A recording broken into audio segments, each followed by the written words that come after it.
Good morning, everybody. Thank you for coming today. My name is Christina Ablaza, and I'd like to welcome you to this celebration of the life and work of Eavan Boland. It's fitting that we're remembering Eavan today on Bloomsday, which celebrates the life of James Joyce and focuses attention on Irish literature around the world. I'd first like to express my deepest condolences to Kevin, Sarah, Eavan, her grandchildren, and the rest of the family. I know she was a constant presence for all of you, even when she was here with us in California. I worked with Eavan for more than 10 years as an administrator in the Creative Writing Program and was privileged to witness her in many different realms. I spent many hours in her office chatting about our families, viewing the most recent photos of her precious grandchildren, gossiping and laughing ruefully about politics. Poor America, she'd say, as we talked about the current president. In meetings with university officials, I was privy to her brilliance as an advocate for our program and for students studying the arts on campus.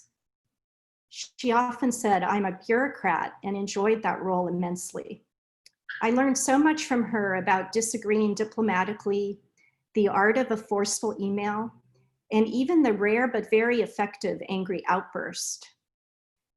I saw her in the role of keen critic and teacher during spirited discussions of literature with our faculty and visiting authors. She seemed less comfortable in the role of preeminent poet and public figure. I saw her cut many conversations short when someone tried to tell her how much her poetry meant to them. And she asked me not to share a link to the documentary about her life produced by Irish Public Television several years ago. But she never hesitated to sign a book or send an encouraging note to someone who sent their newly published book to her. I always marveled at how Eavan was able to do so many things with such brilliance and grace, all while devoting herself to family and friends. Eavan did what all professors should do. She looked to the future and learned from young people around her. She was open to new ideas and took concrete steps to implement change, whether that was in supporting innovative classes to suit our students' interests or in addressing concerns of LGBTQ students and students of color. People recognized this openness in her and felt just as comfortable discussing their academic and creative work as they did revealing much about their lives outside of the academy. We have all felt keenly the great loss of Eavan as a poet, colleague, teacher, mentor, and friend, and this loss has shown us the huge scope of her influence and care. I'll always be grateful for the time we spent together and for all of her personal and professional support. Before we continue, I have a program note. I believe a list of speakers is available in the Zoom chat. You'll find chat if you move your cursor to the bottom of the Zoom window on a laptop or in the upper right on a phone. Subsequent speakers will introduce themselves, but I would like to first welcome Louise Glück.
My name is Blakey Vermeule.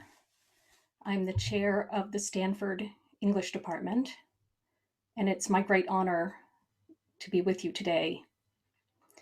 Make me a heroine, whispers the young poet to a statue of a patriot with a gun, whose stone lips are drenched by the Dublin rain.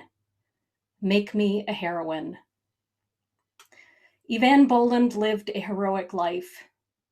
She needed nobody else to make her a heroine. She was the poet, the maker of her own heroism. In the 25 years she taught at Stanford, she created something magical, a thriving, vibrant community of artists, novelists, poets, fiction writers, memoirists, graphic artists. She tended to one of the greatest writers in residence fellowships in the world. She hired and supported wildly talented writers to be lecturers in our department. She made brilliant faculty appointments.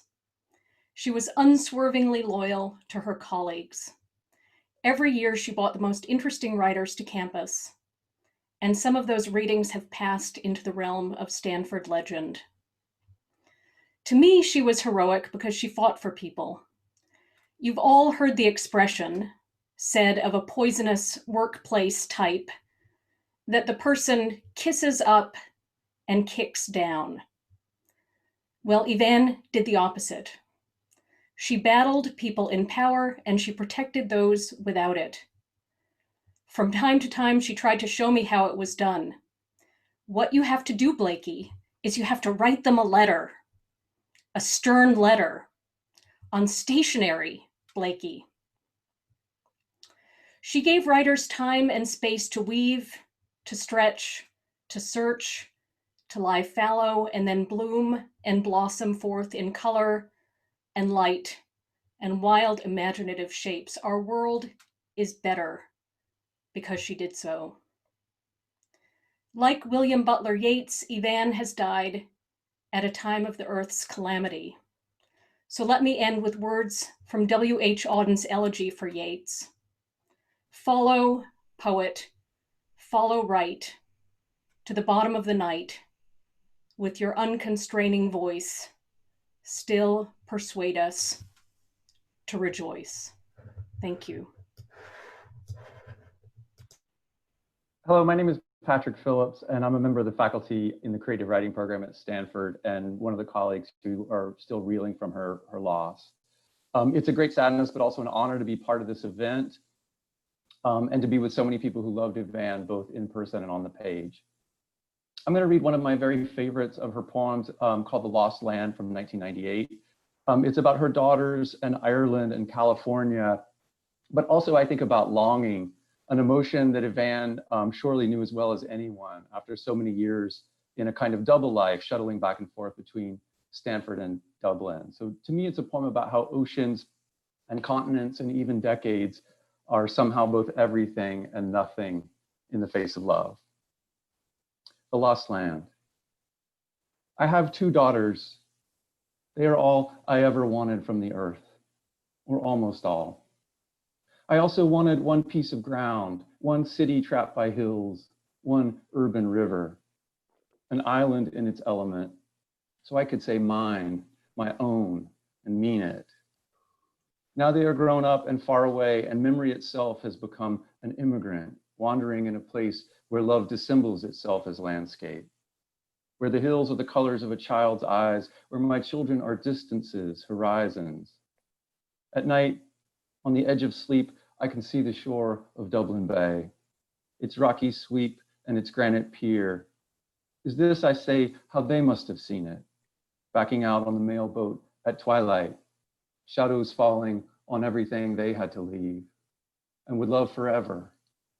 And then I imagine myself in the landward rail of that boat, searching for the last sight of a hand.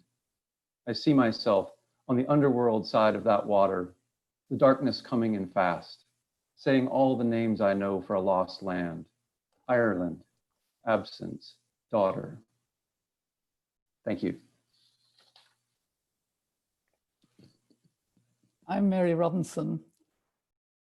Eavan and I bonded as students in Trinity College Dublin over endless cups of coffee.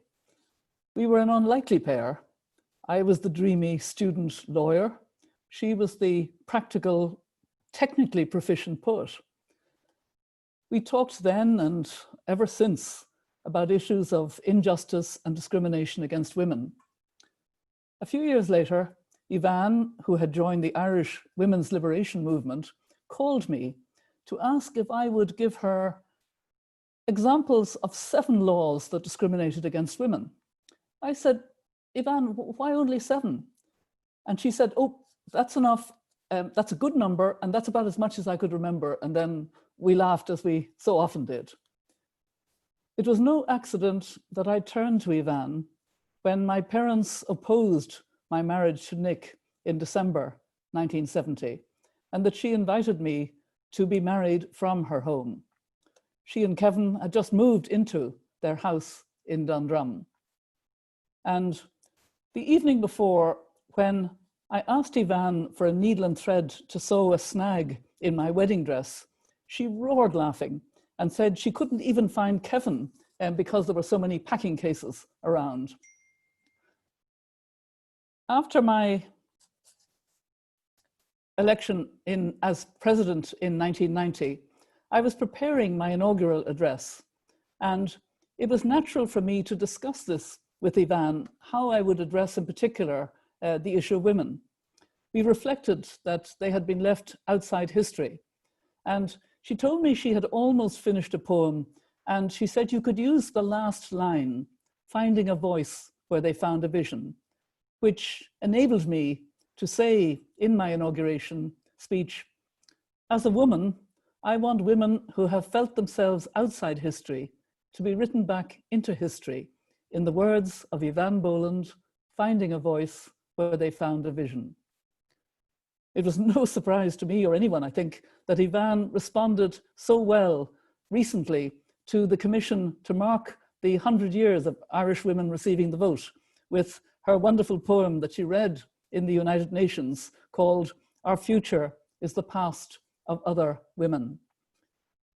Needless to say, as a president, you really appreciate and need your close friends even more. So I visited Eavan often in her home during the 7 years of my presidency.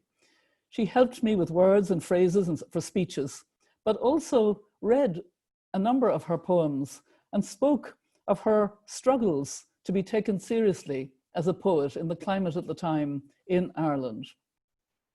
Later, I visited her several times in Stanford, as I had other friends in Palo Alto. I saw how much she enjoyed teaching there and the interaction with the Stegner Fellows. The last visit that I made to her was about 2 years ago, and it was over a brunch together in Stanford that I raised the question of whether she would think about maybe stepping back a little, maybe stepping down. And Eavan was emphatic. She did not want to because she said, I love the teaching and even the administration, the routine of it, Mary. And we both laughed yet again. We met less frequently in the last few years, but every meeting began with exchanging photographs of our grandchildren. Eavan has been such a great gift to the world in her poetry, her writings, her friendship, and more than anything else, she loved Kevin, Sarah, Eavan, and her grandchildren. May they take some comfort from this memorial, and may Eavan rest in peace.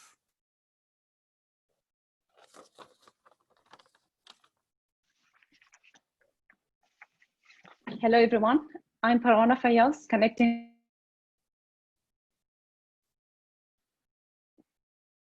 Hello, everyone.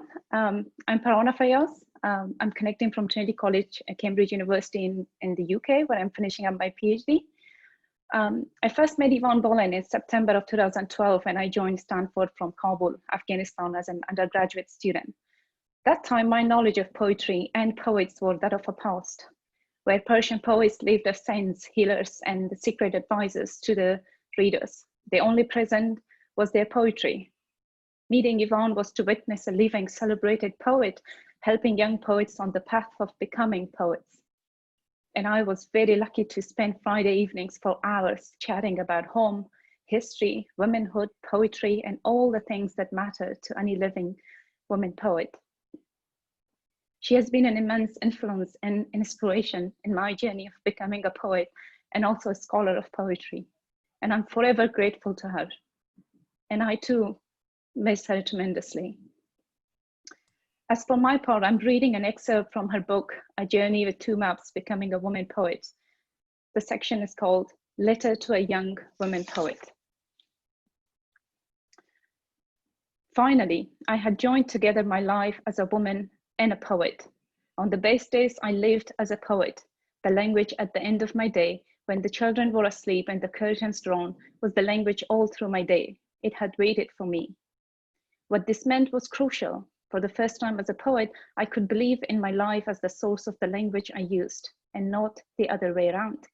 At last, I had the means to challenge what I believed had distorted the idea of the poet, the believed that poetry had the power to dignify and select a life, and instead of the reverse. That a life, in other words, became important only because it was the subject matter for a poem. I knew from everything I had read that the poets who changed the tradition first had to feel they owned the tradition. And instead, I had come slowly and painfully to a number of hard-won positions which did not feel like ownership. First and foremost, I wanted to feel that whatever I lived as a woman, I could write as a poet. Once I did that, I felt there was a fusion, and not to be denied indebtedness between those identities, the woman providing the experience, the poet, the expression. This fusion in turn created a third entity, the poet, who not only engaged in these actions, but began to develop a critic about them. This critic may have had its origin in the life of a woman, may have begun in the slanted light of a nursery or a kitchen, but its outcome was about something different. It was about the interior of the poem itself, about tone, distance from the subject, management of the voice. It was about the compromise and complex act of language. It was about the historic freedom of the poet, granted right down through the tradition, the precious and dignified franchise to return to the past for the discoveries of the present, and then to return triumphant to the present with a changed past. I did not have that sense of entitlement. The interior sense that I could change poetry rather than my own poems was never exactly there.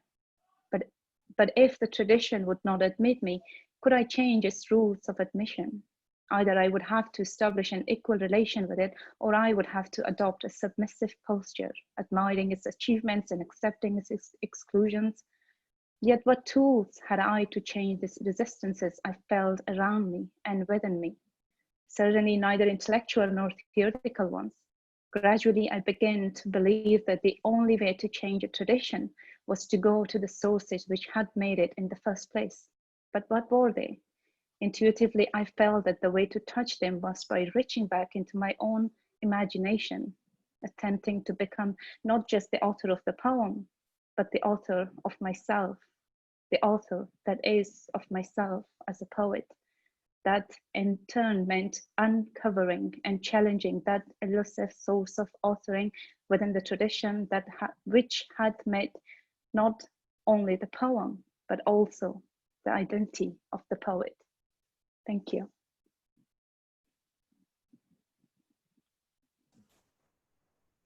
Hi, everyone. I'm Sarah. I'm Eavan's oldest daughter. First of all, I just want to say thank you for giving me the opportunity to speak today. And thank you so much from the bottom of our hearts. And I think my sister will reiterate this as well, for everybody who has planned and coordinated today and is speaking. I know it is really just testimony to what my mum meant to Stanford, but at the same time, it means so much to us. So thank you again. What to say about my wonderful mom? I mean, when I thought about today, I barely really knew where to start or where to finish. No amount of time that we would be given would do justice to speak about the mother, the wife, the grandmother, the person that she was to us, still is and will always be, and the void that is now left. The last few weeks have been so surreal. Even speaking today, if I'm honest, is very surreal. I think our heads understand what have happened, but our hearts don't understand it at all. And I don't know when they will. Certainly, I do know that my mom adored Stanford. When she would come home several times a year and also throughout the year, she would speak and her face would light up about her work at Stanford, about the people there, what everybody meant to her. And I think it was very much about the people for her when she was at Stanford.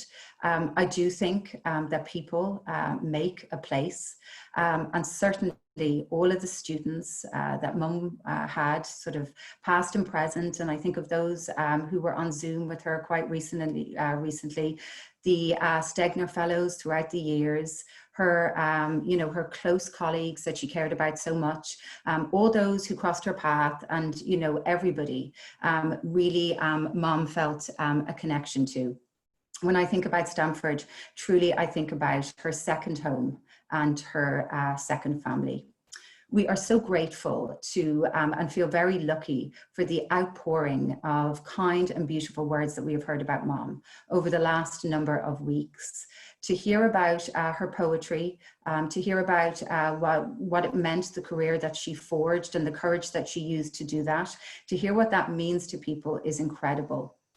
At the same time, what I feel sometimes has meant just as much, if not more, is to hear the personal stories about what Mom meant as a person and how she helped and supported people. In those stories, I see so many of her traits as a mother. I think really what she did for us, she was also extending out to the world as well. Stanford was, I think, when I would talk to her, it was just an amazing sort of place in terms of that she was in the place that she was meant to be, doing what she was supposed to do. And that was incredible to be witness to that. Mom was the most generous person that I knew. She would give you absolutely anything. She was also somebody who just celebrated everything. She had this unbelievable gift to make things special. Her generosity really was just a reflection of a generosity of spirit. Even though she was not with us all the time, she was constantly thinking about how she could make our life easier, how she could make it better, how she could make it nicer. At any one time, she was extending that out to the whole of our family. When I think about some of the things I'm most proud of in terms of my mum, certainly her great heart and her courage comes to mind. I think she leaves a wonderful legacy with that. It was touched on earlier, but I think she recognized, particularly when people were struggling, when people were not treated fairly, when people were not getting what they deserved, there was something in her that rose up and she went out of her way to help and support people. And like I said, that's an amazing legacy that she will leave, and one that I am very proud of. Some of the happiest times of my whole life, and I believe it'll always be the case, were spent with my mom and my dad and with my daughter, Julia. Even just a regular visit to see my mum in her house with my dad in an afternoon or after work was incredibly special because she had a way of making it like that. Over the last number of weeks, I have thought so much particularly about my mum and my dad. They were just such true friends and true companions, and they could just talk for hours. The first person that my mum would contact when she woke up early in the morning and she was having her coffee was my dad. She would email him, she would call him, and they would set up then many calls and emails that would take place throughout the day. Last year, we celebrated their 50th wedding anniversary. I started with a thank you, and I would like to finish with one. I have heard so much about what Mom has meant to people over the last number of weeks, but everybody at Stanford meant the same to her. I thank everybody who enriched her life over the last number of years and added to it. For that reason, Stanford will always have a very special place in our hearts. So thank you.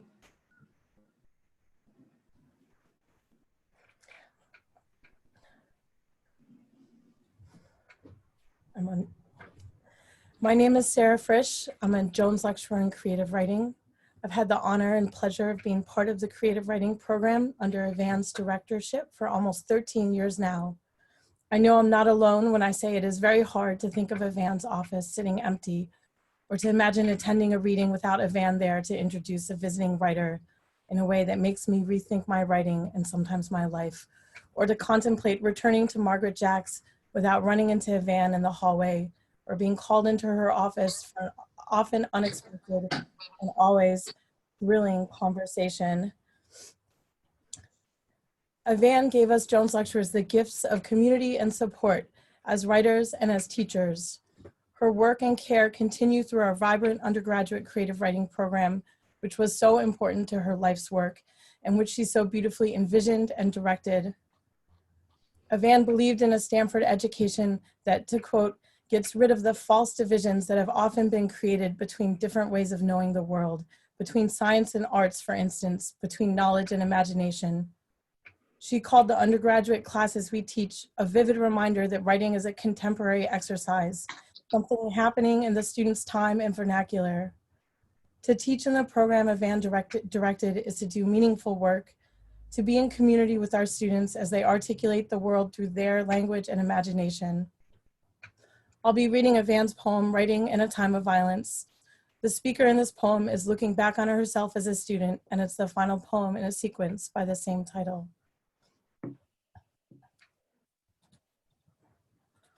Writing in a Time of Violence. In my last year in college, I set out to write an essay on the art of rhetoric.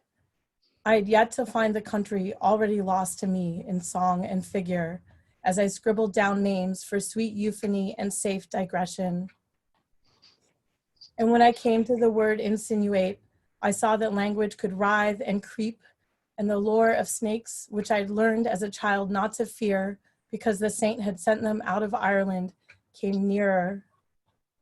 Chiasmus, Lytites, Periphrasis,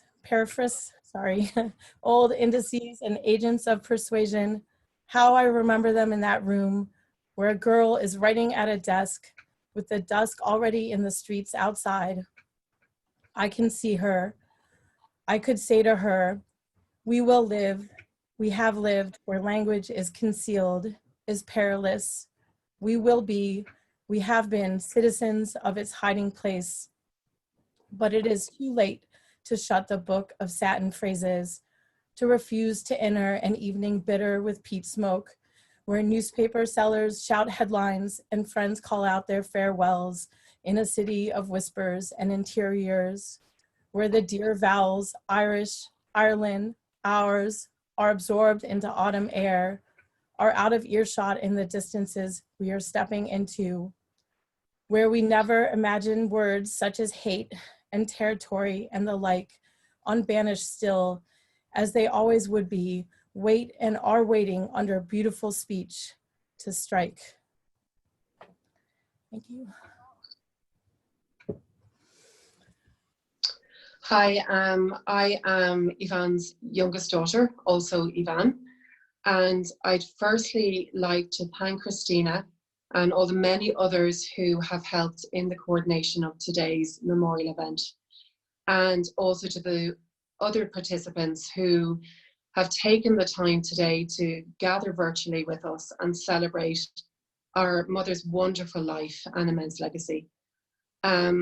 Firstly, just when I think of what Stanford has meant in Mum's life, teaching at Stanford, and in particular being the director of the Creative Writing Program, brought her incredible pride and happiness over so many years. It's been so uplifting and comforting in these last few weeks to read the generous tributes from so many of you in his Stanford family, past and present, regarding the impact that she's had as a colleague, a teacher, a mentor, and a friend. To quote one of those beautiful tributes, you described how she was the guardian and guide to our transformations. And that really, as much as it sums up her as a mentor and a teacher, it sums up exactly how she was as a mother as well, and the influence she was on our lives. It's very evident she'll live on in so many of your minds and hearts, and she'd be deeply proud to know the incredible influence she will have on so many people's onward life journeys in Stanford.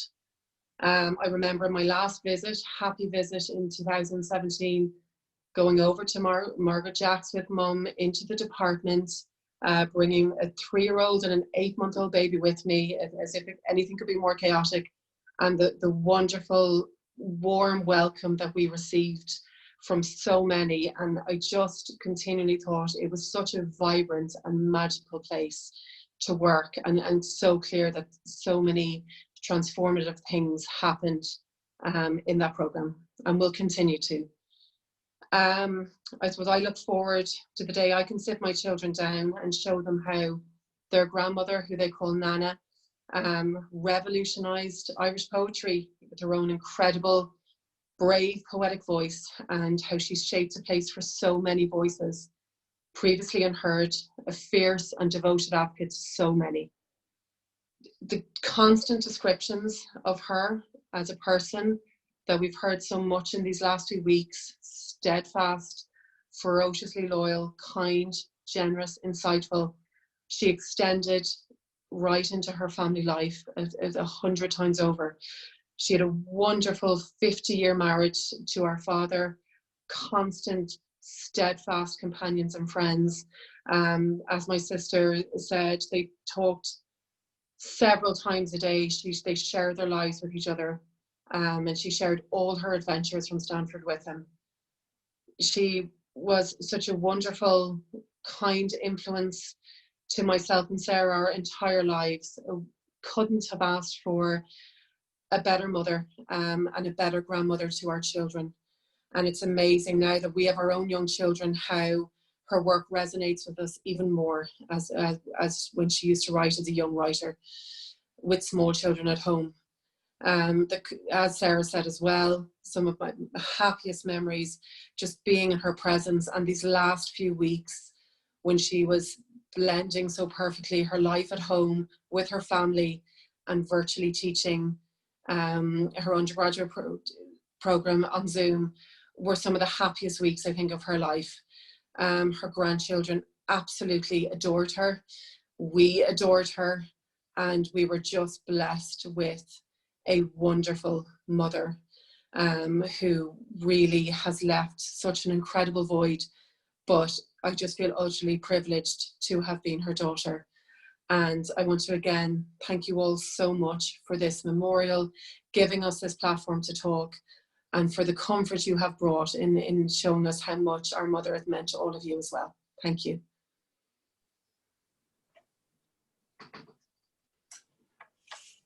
My name is Charif, Shanahan, and I'm a Jones Lecturer in the program. When I received word of my acceptance to the Stegner Fellowship in 2016, I was in the middle of a long convalescence following a bus accident I had been in Morocco while on a Fulbright. And I was badly hurt and in a long recovery. And the news of the Stegner was a bright spot in an otherwise opaque and challenging time. In the 4 years that I had the privilege of knowing Eavan, I was in awe of her many gifts as a poet, a program director, and an administrator. Perhaps most of all, her robust and entirely unsentimental generosity that she extended to each of us differently. And of all the gifts that I feel I've received from Eavan, the gift that she gave me that has been most powerful has been one of recognition as a poet and a person, at a time when nothing seemed a given and no clear path had presented itself. Thank you, Eavan, for that gift and for your life and your work. This poem is called Talking to My Daughter Late at Night. We have a tray, a pot of tea, a scone. This is the hour when one thing pours itself into another. The gable of our house stored in shadow, a spring planet bending ice into an absolute of light. Your childhood ended years ago. There is no path back to it. There is no certainty I can find the if or maybe that might remedy an afternoon you walked up the hill after school, in winter, in tears. The fire smolders down into cinders, lilac shivers in the March dark. If love is a civilization, as I once hoped it was, and you and I are its living citizens, and if our words are less than rules and more than remedies, as we speak, maybe, someone escapes from a wounded morning in a small classroom and finds the world is not stern after all. Paper birds are folded and fly off in the playground, and when the lessons resume in the afternoon, the essay is easy. It is a day in the life of a penny. Afterwards, at tea time, the sweets have old names: cinder, toffee, bullseye, marry me quick. The children shout out and I listen to hear your voice with theirs, but no, it's here now, telling me how late the hour is. The bird's almost up and we smile at this as we put the tray away, douse the fire, and wash out the cups.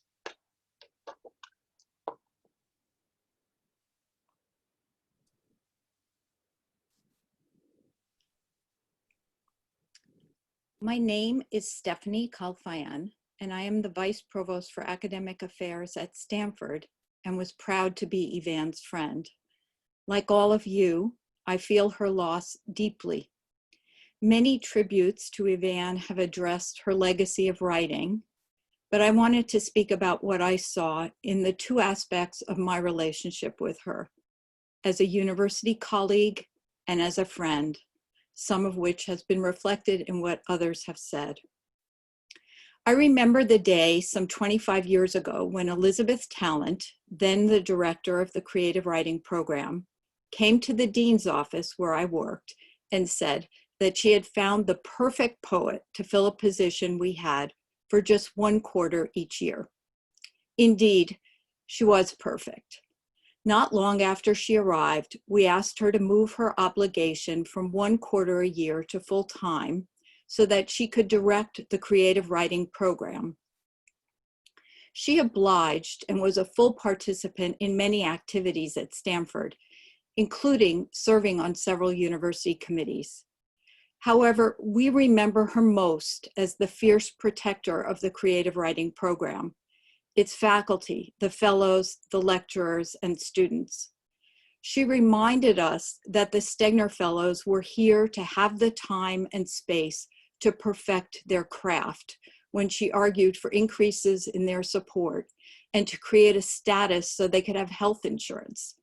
She was concerned that the lecturers had the space to do their teaching, and she was concerned about all in the program who encountered a problem, be it professional or personal. When she arrived, creative writing was primarily a graduate fellowship program, but Eavan presided over an expansion of creative writing course offerings for undergraduates. In 2014, she spoke about the role of creative writing, the humanities, and Stanford undergrads. I will quote from a talk that she gave. Now, it had always been orthodox belief in most universities that creative writing students were artistic, humanities-directed, interested almost exclusively in literature. But our lecturers were reporting to us a new kind of student. These students were just as interested in writing a piece of fiction, a poem, and a nonfiction essay as any humanities major. But now they were math majors, pre-meds, human biology students, computer science students. Not only that, but our lecturers told us they were excellent, engaged, and serious students. and that in a class with humanities majors, their presence lent a new texture and depth to the classroom conversation. She went on to say, "We think we're looking at the actual emergence of a new kind of humanist, a student who loves expression, vision, and writing, but can as easily now be a math major as a history major. We also think the existence of this new humanist is a challenge to us all. It challenges us to redefine the humanities. It challenges us to no longer see humanities as a compartmentalized entity which is declining, but as an exciting, pervasive, and continuous part of student education, which no student has to give up anything to avail of." The thoughts reflected are characteristic of Eavan's unique view of a situation.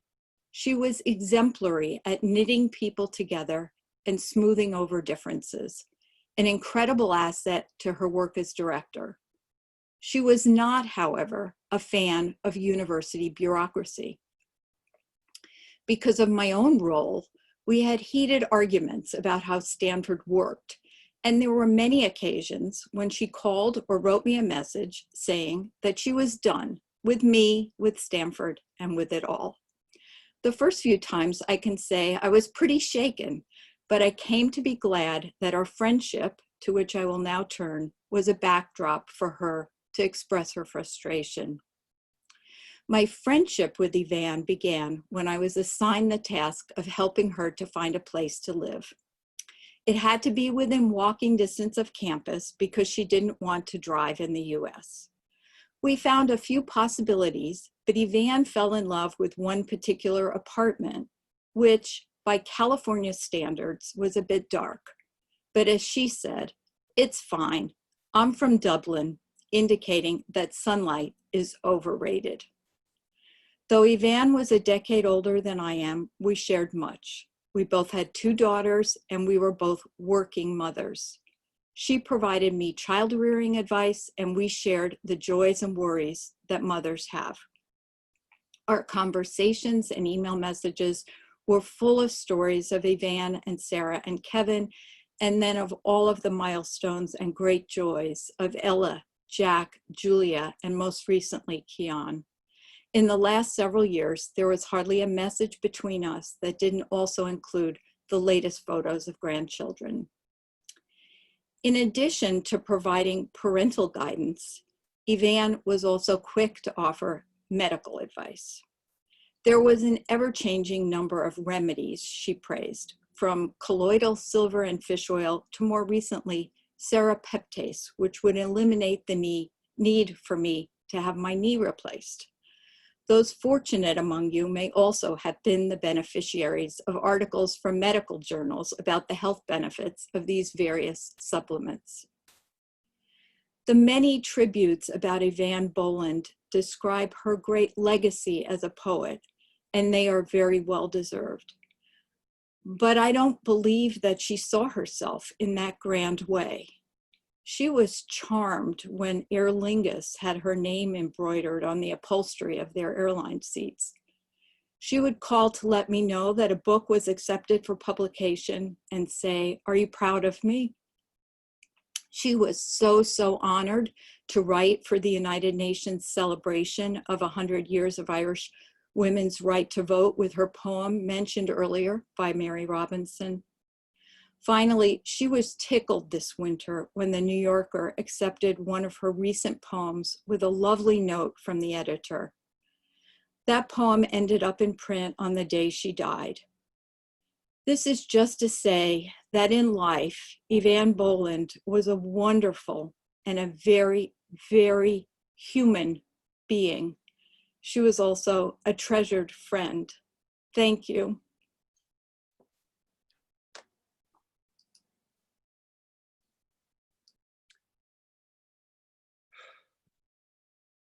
Thank you, Stephanie.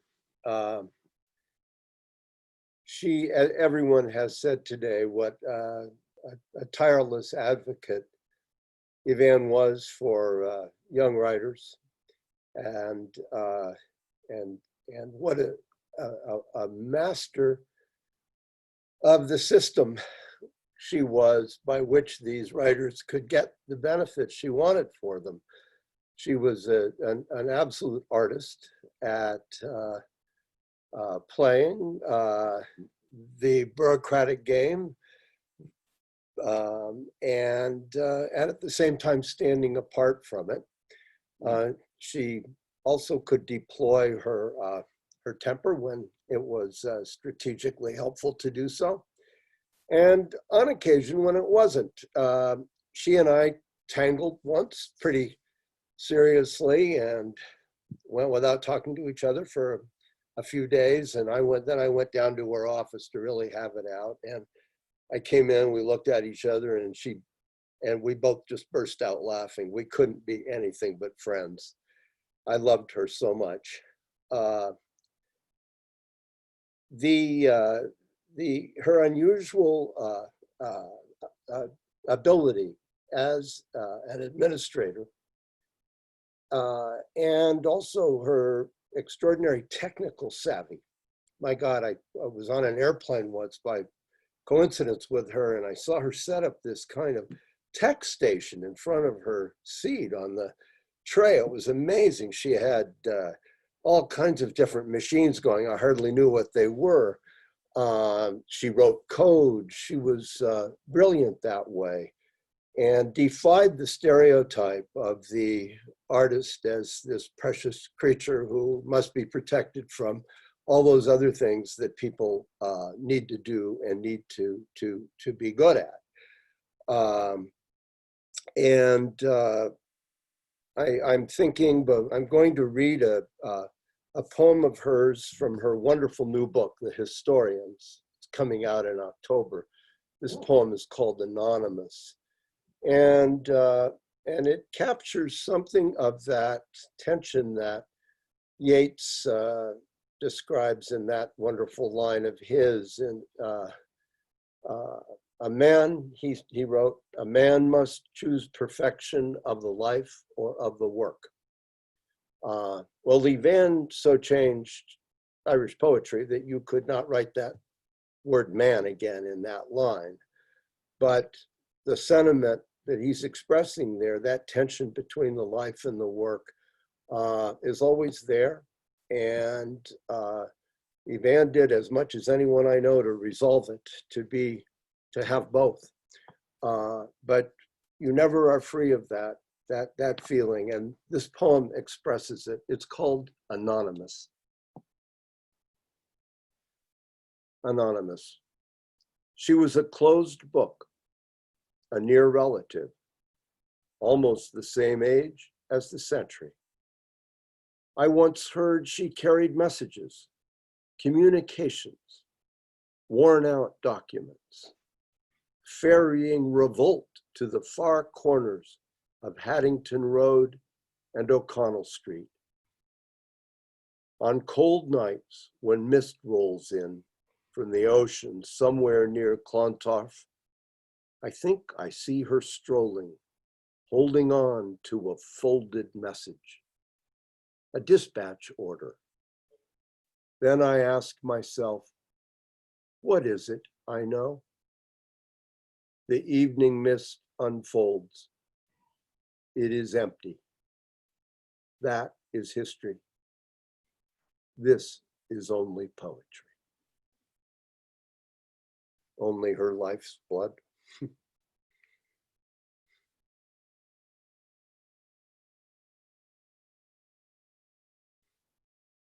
I'm Ken Fields, colleague and friend of Eavan.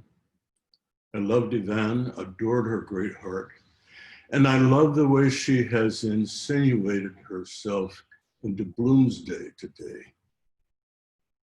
When you walked into Kevin and Eavan's house in Dublin, on your left, you were shocked to see one of the few death masks of James Joyce.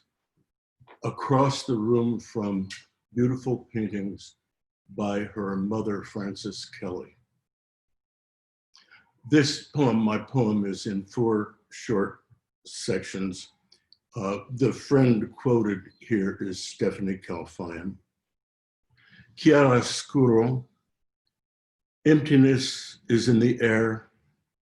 You are on your way away from us. The morning has turned dark, the shadow that gives the light more depth, dark green still glimmering. A friend writes, she didn't make it. I think you did everything I would have said to you. I will say always.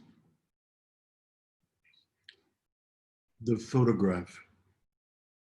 To be seen even by your photograph is to be pierced straight to the heart. The ferocity of your love and its tenderness follow me. Ah, the power of absence, here or alas, apart. The hand. Stars wheel still above my dark cave.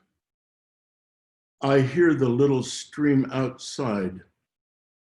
Inside and out coalesce in the ear.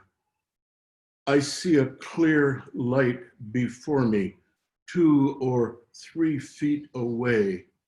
It is, and it is the size of a child's closed hand, printed on the wall. It opens worlds, worlds in my small darkness. The voice. My wife is asleep. My dogs are too. I drift in and out like the breeze under the eaves. Above the tall trees, your absence broods beyond all hurt now. Why? Why is it comforting to hear your voice through the darkness? You are restless, love. You are breakable tonight. Goodbye, Eavan.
Thank you. Those were wonderful photos. Thank you to everybody who provided photos, especially Eavan's family.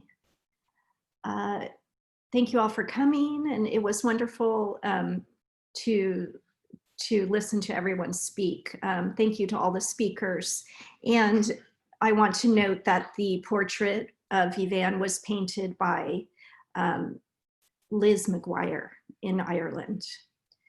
And I'd like to thank those who helped organize today's event, including Scott Hutchins, Osei Jackson, and the university IT team, led by Stephanie Thomas and Philip Bailey.